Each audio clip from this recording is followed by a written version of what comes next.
നമ്മൾ മലയാളികൾക്ക് ബീഫിൻ്റെ വിഭവങ്ങൾ ഒരുപാട് കഴിച്ചിട്ടുണ്ടെങ്കിലും തികച്ചും വ്യത്യസ്തമായ രീതിയിൽ അധികം ചേരുവകളൊന്നുമില്ലാത്ത ഒരു ബീഫ് റോസ്റ്റാണ് ഇന്ന് നമുക്ക് തയ്യാറാക്കുന്നത്.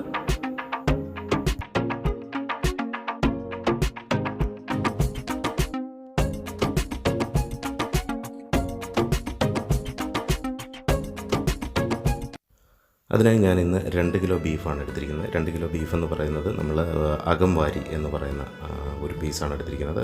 നമ്മൾ കടകളിൽ ചെന്ന് പ്രത്യേകം ചോദിച്ച് വാങ്ങിക്കണം. വളരെ സോഫ്റ്റായിട്ടുള്ളൊരു ഭാഗമാണ് അകംവാരി എന്ന് പറയുന്നത്.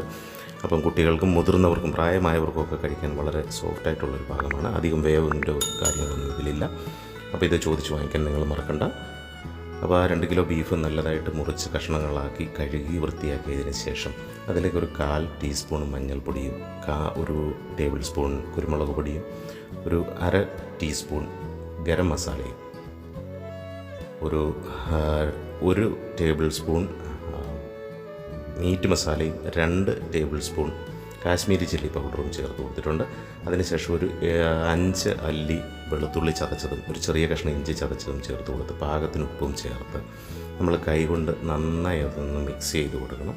അപ്പോൾ കൈകൊണ്ട് മിക്സ് ചെയ്ത് നന്നായി നെവരടി അതിലേക്ക് ഒന്ന് പിടിപ്പിച്ച് നമുക്ക് ഇതൊരു 2 മണിക്കൂർ നേരം റെസ്റ്റ് ചെയ്യാൻ വെക്കണം.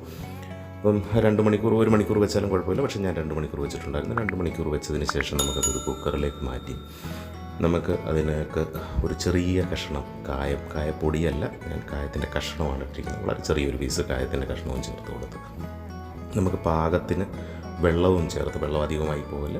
അപ്പം മീറ്റിൽ നിന്ന് ഇറങ്ങുന്ന വെള്ളം കൂടെ ഉണ്ട്. അപ്പോൾ നമുക്ക് അതിൻ്റേതായിട്ട് അനുസരിച്ചുള്ള വെള്ളം ചേർത്താൽ മതി. ഇത് ചേർത്ത് കൊടുത്ത് നമുക്ക് കുക്കർ ക്ലോസ് ചെയ്ത് ഒരു 2 വിസിൽ, ഒരു വിസിൽ ഹൈ ഫ്ലെയിമിലും ഒരു വിസിൽ സ്ലോ ഫ്ലെയിമിലുമായിട്ട് നമുക്ക് കൊടുത്ത് വിസിൽ നടിച്ച് നമുക്കത് ഓഫ് ചെയ്ത് മാറ്റി ഒരു സൈഡിലേക്ക് വെച്ചിട്ടുണ്ട്. അതിനുശേഷം ഞാനൊരു വലിയ പാത്രം എടുത്ത് അതിലേക്ക് 2 ടേബിൾ സ്പൂൺ വെളിച്ചെണ്ണ ചേർത്ത് കൊടുത്തിട്ടുണ്ട്. അപ്പോൾ എണ്ണയൊന്ന് ചൂടായി വരുന്ന സമയത്ത് നമ്മളതിലേക്ക് കടുക് ചേർത്ത് കൊടുക്കുന്നുണ്ട്. ഒരു 1/4 ടീസ്പൂൺ കടുക് ചേർത്ത് കൊടുക്കുകയാണ്. അപ്പോൾ എണ്ണ ഒന്ന് ചൂടായി കടുക് ഒന്ന് മൂത്ത് പൊട്ടി വരുന്ന സമയത്ത് ഒരു 1/2 മുറി തേങ്ങ ചെറുതായിട്ട് അരിഞ്ഞ് തേങ്ങ കൊത്താക്കിയതുണ്ട്. അപ്പോൾ അതുകൂടെ ചേർത്ത് കൊടുക്കുന്നുണ്ട്. അതൊന്ന് മൂത്ത് വരുന്ന സമയത്ത് നമുക്കതിലേക്ക് ഒരു വലിയ സവാള അരിഞ്ഞത് ചേർത്ത് കൊടുക്കുന്നുണ്ട്. സാധാരണ എല്ലാവരും ചെറിയ ഉള്ളി ചേർത്ത് കൊടുക്കുന്നുണ്ട്. ചെറിയ ഉള്ളി ഇഷ്ടമുള്ളവർക്കാണെന്നുണ്ടെങ്കിൽ ഒരു വളരെ ചെറിയ പോർഷനിലുള്ള ചെറിയ ഉള്ളി ചേർത്ത് കൊടുക്കാം. പക്ഷേ ഞാൻ ഒരു വലിയ സവാള മാത്രമാണ് ചേർത്ത് കൊടുക്കുന്നത്. അത് ചേർത്ത് കൊടുത്ത് നന്നായി ഒന്ന് വഴറ്റി അതിൻ്റെ പച്ചമുളക് ഒന്ന് മാറി വരുന്ന സമയത്ത് ഒരു 2 അല്ലി കറിവേപ്പിലയോടെ ചേർത്ത് കൊടുക്കുന്നുണ്ട്. കറിവേപ്പില ചേർത്ത് നന്നായി ഒന്ന് ഇളക്കിയതിന് ശേഷം നമുക്ക് അതിൻ്റെ പച്ചമണമൊക്കെ ഒന്ന് മാറി എല്ലാ ചേരുവകളും നന്നായി ഒന്ന് മൂത്ത് വരുന്ന സമയത്ത് നമ്മളതിലേക്ക് നമ്മൾ ആദ്യം ചേർത്തിരുന്ന അതിൻ്റെ ബാലൻസ്, അതായത് 1 table spoon Kashmiri chilli, 1/2 table spoon meat masala, മഞ്ഞൾപ്പൊടി നമ്മൾ ആദ്യം ചേർത്തതാണ്, ഗരം മസാല എന്നിവ ചേർത്ത് നമുക്ക് നന്നായി ഒന്ന് ഇളക്കി, അതായത് നമുക്കിതിന് ഒരു റോസ്റ്റ് മസാല കിട്ടാൻ വേണ്ടിയിട്ടാണ് നന്നായി ഒന്ന് ഇളക്കി ഇതിൻ്റെ പച്ചമണമെല്ലാം മാറി നല്ല ഇതിലായി വരുമ്പോൾ നമ്മൾ വെന്ത് വെച്ചിരിക്കുന്ന ബീഫ് കഷ്ണങ്ങൾ നമ്മൾ അതിലേക്ക് ചേർത്ത് കൊടുക്കുകയാണ്. അപ്പം ഞാനിത് ചേർക്കുമ്പോൾ തന്നെ നിങ്ങൾക്കിത് കാണാം ബീഫ് എത്രത്തോളം സോഫ്റ്റ്, കാണുമ്പോൾ തന്നെ നമുക്കറിയാം എത്രത്തോളം സോഫ്റ്റ് ആണെന്നും ഏത് രീതിയിൽ അത് വെന്ത് കിട്ടിയിട്ടുണ്ടെന്നും. അപ്പോൾ 2 വിസിലടിച്ചതിന് ശേഷം അതൊരു സൈഡിൽ വെച്ച് അല്പം നേരം നമ്മൾ ഇത്രയും മസാല പ്രിപ്പയർ ചെയ്ത അത്രയും നേരം അത് ഒരു സൈഡിൽ വെച്ച് നമ്മളെടുത്തിട്ടുണ്ട്. അപ്പോൾ അത്രയും വേവ് കൂടെ അതിന് കിട്ടിയിട്ടുണ്ട്. അപ്പോൾ നമ്മൾ ബീഫ് കഷ്ണങ്ങളെല്ലാം നമ്മളിതിലേക്ക് മാറ്റി കൊടുക്കുകയാണ്. അപ്പോൾ ബീഫ് കഷ്ണങ്ങളെല്ലാം ഇതിലേക്ക് മാറ്റി കൊടുത്തിട്ടുണ്ട്. അതിനുശേഷം നമുക്കിത് നന്നായി ഒന്ന് ഇളക്കി കൊടുക്കാം. ഇളക്കി നമ്മുടെ മസാലയും നമ്മുടെ വെന്തിരിക്കുന്ന ബീഫും എടുക്കാം. അപ്പോൾ നമുക്ക് ഫ്രൈ ആയിട്ട് എടുക്കാനാണ് ആഗ്രഹിക്കുന്നവരെങ്കിൽ ഈ ഒരു ലെവലിൽ നിർത്തി ഇത് നന്നായി ഇളക്കി ഹൈ ഫ്ലെയിമിലേക്ക് വെച്ച് ആണ് നമ്മൾ ചെയ്യേണ്ടത്. അങ്ങനെയാണെന്നുണ്ടെങ്കിൽ നല്ല ഫ്രൈ ആയിട്ട് നല്ല മുരിഞ്ഞ കറുത്ത നിറത്തിലൊക്കെ നമുക്ക് ലഭിക്കുന്ന അതേ ഫ്രൈ ആയിട്ട് നമുക്ക് എടുക്കാൻ പറ്റും. അപ്പം ഞാൻ ഇന്ന് അല്പം റോസ്റ്റായിട്ടാണ് എടുക്കാൻ ഉദ്ദേശിക്കുന്നത്.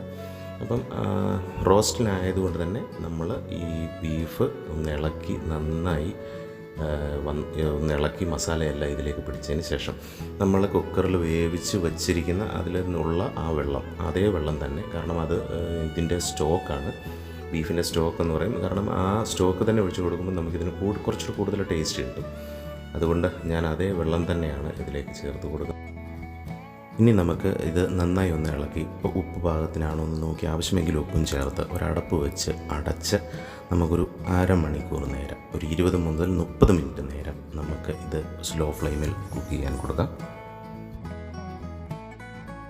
അപ്പോൾ ഇപ്പോൾ അരമണിക്കൂർ നേരം അത് അടപ്പ് വെച്ച് സ്ലോ ഫ്ലെയിമിൽ കിടന്ന് വെന്ത് അതിൻ്റെ ആ വെള്ളമൊക്കെ ഒന്ന് വറ്റി നല്ല റോസ്റ്റ് പരുവത്തിലേക്ക് എത്തിയിട്ടുണ്ട്.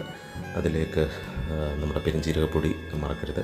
പെരുംജീരകത്തിൻ്റെ പൊടി അതാണ് ടേസ്റ്റ് നിലനിർത്തുന്നത്. അപ്പോൾ പെരുംജീരകപ്പൊടിയും ആവശ്യമെങ്കിൽ ഗരം മസാല ഒരു ശകലം കൂടി ചേർത്ത് കൊടുക്കണം.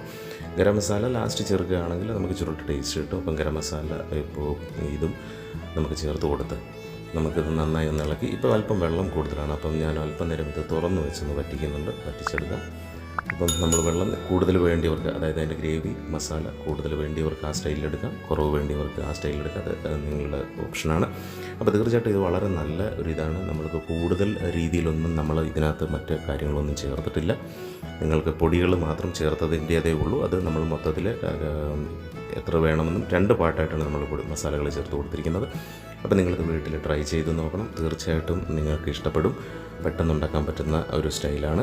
അപ്പോൾ നിങ്ങൾക്ക് ഇഷ്ടപ്പെട്ടെങ്കിൽ തീർച്ചയായിട്ടും എൻ്റെ ചാനൽ സബ്സ്ക്രൈബ് ചെയ്തിട്ടില്ലാത്തവരാണെങ്കിൽ ചാനൽ സബ്സ്ക്രൈബ് ചെയ്ത് ബെല്ലൈക്കൺ പ്രസ് ചെയ്ത് നെക്സ്റ്റ് വീഡിയോസിന് വേണ്ടിയിട്ട് വെയിറ്റ് ചെയ്യണം. നിങ്ങളുടെ കമൻസ് അറിയിക്കണം. അപ്പം തീർച്ചയായും നല്ല നല്ല റെസിപ്പികളും നല്ല നല്ല യാത്രകളുമായി നമുക്ക് കണ്ടുമുട്ടാം എന്ന ശുഭാപ്തി വിശ്വാസത്തോടെ സ്നേഹപൂർവ്വം ലിജു.